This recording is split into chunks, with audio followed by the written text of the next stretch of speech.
हाय सर्वांना. तर आज आहे आषाढी एकादशी आणि आषाढी एकादशीच्या तुम्हा सर्वांना खूप खूप शुभेच्छा.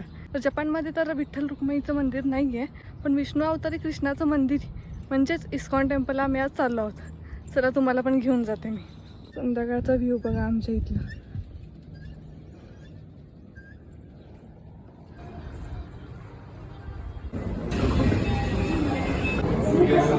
भजन चाललंय, आवाज येतोय बघा.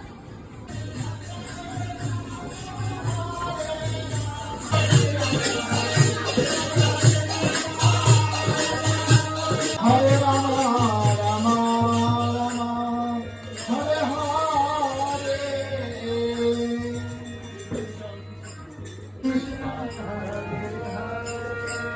हरे कृष्ण कृष्ण हरे